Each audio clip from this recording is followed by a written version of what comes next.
Hi student, I am Sunil Kumar, expert of mathematics. आज है जो मैं क्लास 11 का चैप्टर नंबर 1 सेट से एक्सरसाइज 1.4 का हम लोग 1 से 4 तक देखेंगे। तो मैंने इसके पहले जो है एक वीडियो बनाया था जो आप लोग को प्रॉपर्टी के बारे में, यूनियन ऑफ सेट, उसका प्रॉपर्टी मैंने बता दिया था, डिफिनीशन भी बना दिया था। और उसमें यदि आपको कोई डाउट हो तो फिर से वीडियो को देखिए, एक बार से 2 बार में समझ में आ जाएगा, नहीं आया तो फिर कमेंट कीजिए। और मैं आज है जो उसी का एक्सरसाइज फर्स्ट नंबर क्वेश्चन लेके आया हूँ।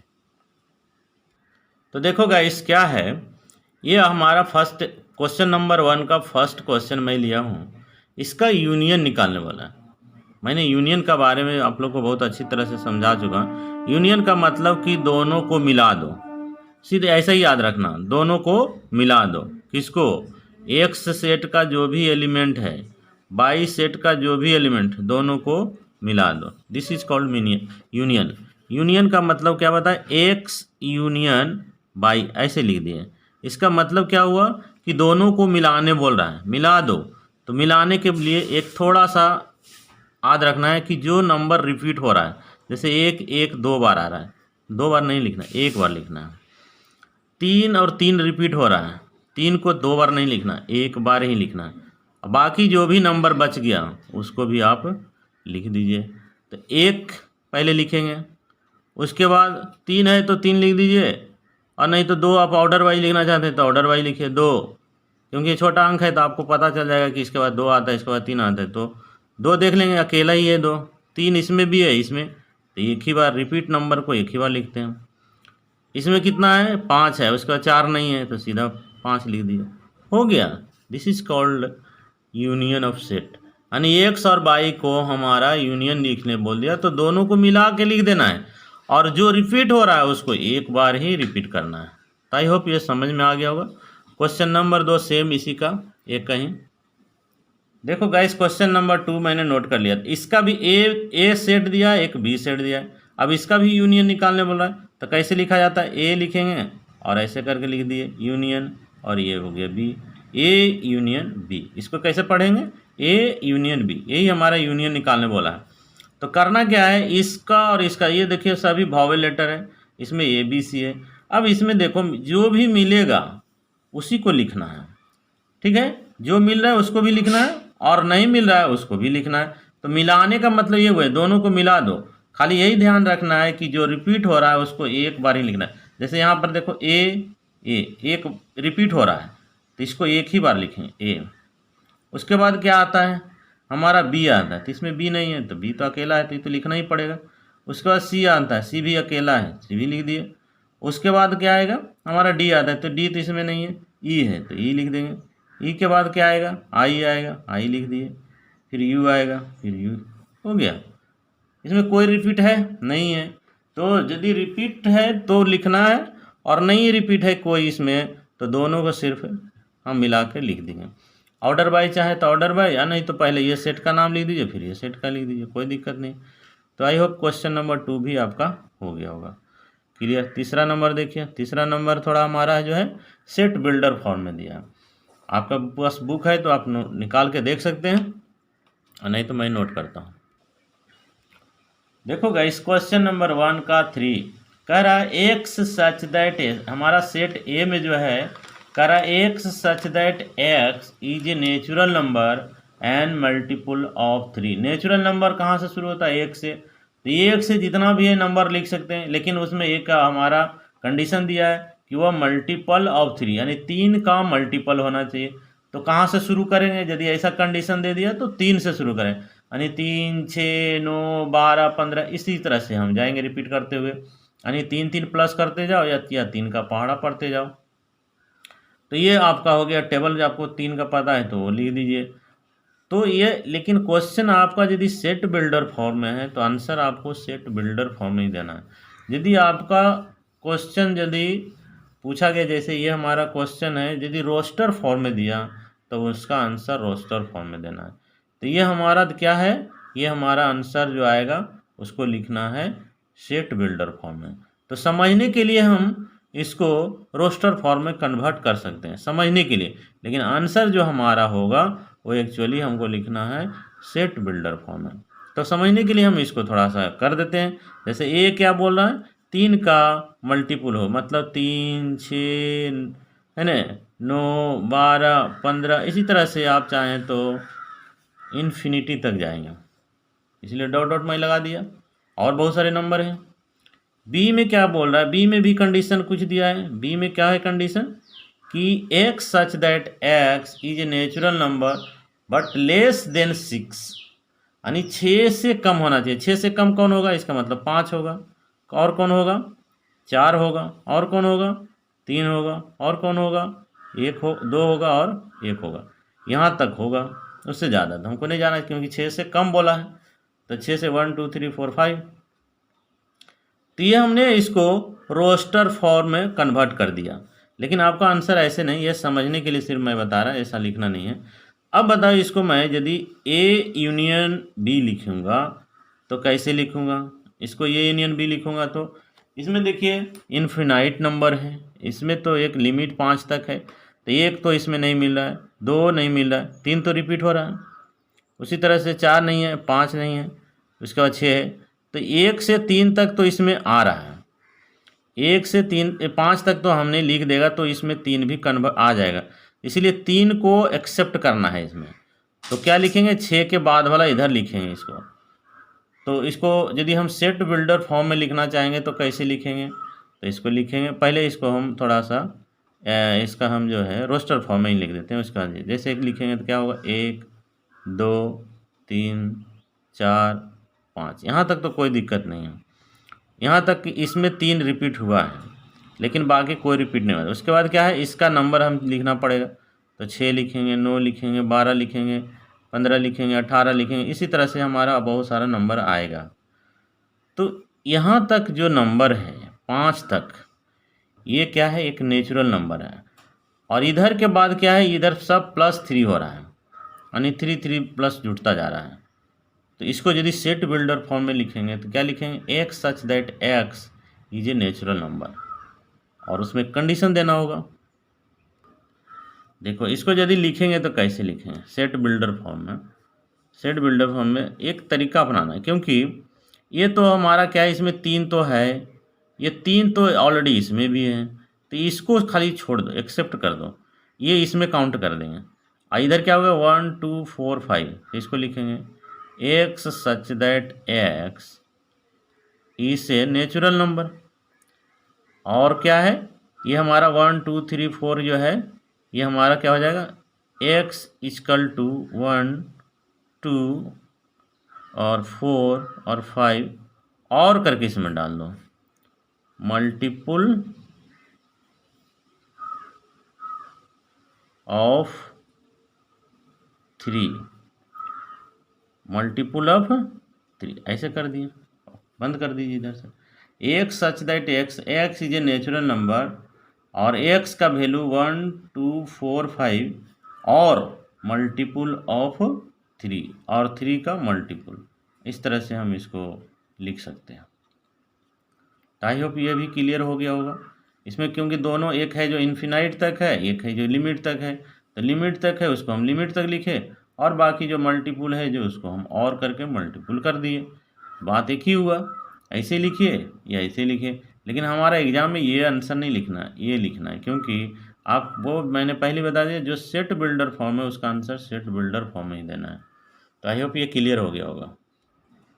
तब देखो guys, question number 4 of question number 1 का ही 4 है। तो इसमें है, ये भी हमारा सेट बिल्डर फॉर्म है। तो इसको भी क्या करना है, आंसर जो देना है हमको क्या देना पड़ेगा, सेट बिल्डर फॉर्म में ही देना है। तो समझने के लिए हम इसको रोस्टर फॉर्म में चेंज कर देते हैं। देखो इसमें क्या बोला, x such that x is a natural number, और एक से छोटा, यानी हमारा एक्स का जो वैल्यू है वो 1 से छोटा यानी बड़ा होना चाहिए। एक्स का वैल्यू 1 से बड़ा, यानी 1 से बड़ा मतलब कहाँ से शुरू होगा, 2 से शुरू होगा। और 6 से छोटा और इक्वल, माने 6 तक लेना पड़ेगा, यानी 2 3 4 5, 6 से छोटा तक तो 5 हो गया, लेकिन इसमें इक्वल लगा दिया, इसका मतलब 6 भी इसमें काउंट होगा। तो इस तरह से हमारा ये रोस्टर फॉर्म में आ गया। इसी को हम फिर बी को भी बदल सकते हैं। बी को यदि हम इसको रोस्टर फॉर्म में बदलेंगे तो ये भी नेचुरल नंबर है, लेकिन 6 क्या है, एक्स से छोटा है। तो एक्स से छोटा है तो 6 से एक्स से बड़ा है, 6 से क्या है, बड़ा है एक्स से। तो 6 से बड़ा है मतलब कहाँ से शुरू होगा, 7, 7 के बाद कितना हो जाएगा, 8, 8 के बाद 9। लेकिन इधर क्या है, एक्स का वैल्यू जो है वो 10 से छोटा है। तो 10 से छोटा हमारा मतलब 9 तक होगा, इसमें इक्वल नहीं लगाया इसलिए 10 काउंट नहीं होगा, तो इतना ही हो गया। अब बताओ बच्चों, इसको दोनों को यदि मिला दिए, ए यूनियन बी लिखेंगे इसे, तो क्या हो गया, इसमें देखिए, इसमें 2 है तो 2 लिख देंगे, इसमें 3 है तो 3 लिख दिए, 4 है तो 4 लिख दिए, 5 है तो 5 लिख, 6 लिख दिया, इसके बाद इधर वाला लिख दिए, 7 है, 8 है, 9 है, दोनों मिला करके ये आएगा हमारा यूनियन। लेकिन इसको हमारा आंसर तो ये नहीं होना चाहिए, हमारा आंसर होना चाहिए सेट बिल्डर फॉर्म में। तो इसको लिख दीजिए सेट बिल्डर फॉर्म में इसी चीज़ को। तो सेट बिल्डर फॉर्म में कैसे लिखेंगे, ए यूनियन बी बराबर क्या लिखें, जब भी सेट बिल्डर फॉर्म में लिखा जाता है तो क्या लिखा जाता है, इस तरह से एक्स सच दैट एक्स, ऐसे लिखेंगे। और क्या है हमारा वन, इधर देखिए एक से ही बड़ा हो रहा है, यानी हमारा एक्स का जो वैल्यू है वो एक से बड़ा है, मतलब यहाँ पर लिखेंगे x such that x is a natural number. यहाँ तक तो लिख दिए, लेकिन इसमें कंडीशन देंगे नेचुरल नंबर एंड क्या लिखेंगे, एक्स का जो वैल्यू है वो कितना से बड़ा है, एक से बड़ा। यहाँ से देखिए इसी के बीच में 1 से 10 के बीच में ये सभी नंबर हैं, तो इधर से लिख दीजिए बड़ा, यानी x is 1 is less than x, x से 1 छोटा है, लिख दिए छोटा। और इधर 10 क्या है, एक्स से बड़ा है, तो ये एक्स से बड़ा लिख दिए, तो इसमें लिख देंगे एक्स से बड़ा है। ये देखिए इसी के बीच में सभी नंबर आ गया कि नहीं, इस तरह से बंद कर दीजिए। तो ये हो गया हमारा set builder form. Roster form में सीख गए तो इसको भी करना आसान हो जाता है। हमारा क्या है, जो भी वैल्यू एक्स का आ रहा है इसी दोनों नंबर के बीच में, ये सब नंबर है 2 4 2 3 4 5 6 7 8 9, ये दोनों नंबर के बीच का नंबर है, तो इसको ऐसे लिख दिए। तो आई होप 4 नंबर क्वेश्चन आपको समझ में भी आ गया होगा। अब इसी का है, ये आपको लिखना नहीं है, आंसर आपका ये सही है, ये समझने के लिए सिर्फ मैंने बता दिया। इसको परीक्षा में लिखने का नहीं, एग्जाम में लिखे यदि आता है तो लिखने का आवश्यकता नहीं है, आप डायरेक्ट इसका आंसर लिखें। आपका आंसर एक्चुअली डायरेक्ट ये है, आप डायरेक्ट लिखना है, ये समझने के लिए आप रफ कर लीजिए, वो कोई बात नहीं है, लेकिन लिखना आपका आंसर ये है। ठीक है, तो अब क्वेश्चन नंबर 5 को नोट करते हैं। तो देखो बच्चों, क्वेश्चन नंबर 1 का 5 क्वेश्चन है, ये हमारा लास्ट है ए 1 का। तो ए बराबर दिया है, ये हमारा सभी किस फॉर्म में है, ये रोस्टर फॉर्म में 1 2 3। अब बी मतलब हमारा दिया है, इसमें कोई भी एलिमेंट नहीं। 5 मतलब नल एलिमेंट इसको बोला जाता है, और नहीं तो इसको एम्प्टी सेट भी बोला जाता है। इसमें इसका मतलब हो गया कहने का कि इसमें कोई भी एलिमेंट नहीं है। तो जब हमने इसका जब प्रॉपर्टी बता रहा था तो हमने आप लोगों को बताया था कि ए और किसी फाई के बीच में जब उसका यूनियन निकाला जाता है तो ए ही आता है। तो ऐसे आइडेंटिटी को हम लोग, ऐसे प्रॉपर्टी को हम लोग क्या नाम दिए थे, ऐसे प्रॉपर्टी का नाम दिए थे law of identity of element. ठीक है, तो देखते हैं, इसको भी करते हैं, इसको करके दिखा देते हैं। तो देखिए ए यूनियन ऐसे लिखिएगा, ए यूनियन बी बराबर क्या हो गया, ए का एलिमेंट कितना है, चाहे तो लिख दीजिए एलिमेंट भी यहाँ पर, और यूनियन लिख दीजिए। बी में कितना है, कुछ नहीं है, ऐसे लिख दीजिए। अब इन दोनों को मिला के लिखेंगे तो कितना आएगा, इसमें कुछ नहीं है, इसमें कोई रिपीट नहीं है, तो दोनों को मिला करके 1 2 3 ही आएगा। तो यही हमारा सेट बना, इसी का यही हमारा आंसर हो गया। तो ये क्या है, ये क्या है, सेट ए है, ये क्या है, सेट ए के बराबर है, यानी ए यूनियन बी का जो वैल्यू आया वो ए के बराबर आ गया। लेकिन इसको लिखने का जरूरत नहीं, ये आंसर लिख दीजिए, चाहे इसको याद रखिए, यही हमारा आंसर होगा। आप लोग को बताने का मतलब था कि हम सीधे डायरेक्ट इसका वैल्यू यदि बैठाने का ज़रूरत पड़ेगा तो बैठा सकते थे कि इसका वैल्यू यही, ऑब्जेक्टिव में यदि आया तो डायरेक्ट बोल सकते हैं। बना के दिखाना है तो ऐसे दिखा दीजिए। तो I hope question number 5 clear हो गया। तो मैं नेक्स्ट क्वेश्चन 2 में देखूँगा। तब देखो गाइस, क्वेश्चन नंबर 2, इसमें क्या पूछा है, कह रहा है कि ए में ए और बी दो एलिमेंट हैं, बी में ए बी सी है, तो पूछ रहा है कि क्या ए is the subset of b, इसको सबसेट बोला जाता है, a is subset of b. Yes, ये तो आप लोग ने पढ़ा है कि ए का यदि एलिमेंट ए भी है, यदि ए का एलिमेंट सभी का सभी एलिमेंट, एक भी छूटना नहीं चाहिए, ए का सभी एलिमेंट यदि बी में है तो हम कह सकते हैं a is the subset of b. तो इसको कारण बताना है तो क्या बोले, इसका यदि रीजन लिखे यस, पहला इसका आंसर तो यस लिखिए और लिख दिए कि ए का सभी एलिमेंट जो है वो सेट बी में है, क्योंकि ए और बी है तो इसमें भी ए बी है, तो इसका सारा का सारा एलिमेंट इसमें है, तो हम कह सकते हैं कि a is the subset of b. First answer तो ये हो गया। दूसरा इसी में पूछ दिया what is a union b, a union b का निकालने का तरीका बोल दीजिए, मिला दीजिए दोनों को, तो ये भी मिल रहा है ये भी मिल रहा है, तो रिपीट यानी यही आ जाएगा, सिर्फ ए बी सी आ जाएगा, इसका आंसर हो गया। चलो नेक्स्ट पेज में इसको सोल्व कर देते हैं। देखो गाइस, अब क्वेश्चन नंबर 2 का आंसर क्या लिखेंगे, हमारा जो दिया हुआ था सेट ए में दिया हुआ था ए था और बी था, बी में क्या था ए था, बी था और सी था, तो इसमें पूछ रहा है क्या ए इज सबसेट ऑफ बी, लिखेंगे यस, ए है जो बी का सबसेट है, क्यों, इसलिए कि all elements of set A are presents in set B, इसीलिए ए सबसेट ऑफ बी, इसीलिए ए है जो बी का सबसेट है, पहला आंसर हो गया। दूसरा उसमें पूछा कि ए यूनियन बी निकालिए, तो ए में कितना एलिमेंट है, ए है बी है, यूनियन निकाल दीजिए, बी में कितना है ए और बी और सी है, दोनों मिला के यदि हम लिख देंगे तो क्या आएगा, ए आएगा, बी आएगा और सी आएगा, क्योंकि रिपीट नंबर को एक ही बार लिखना है, तो सी खाली बच गया, ए बी सी हो गया। तो आई होप ये हमारा क्वेश्चन नंबर 2 कंप्लीट हो गया। नेक्स्ट वीडियो में क्वेश्चन नंबर 3 को देखेंगे।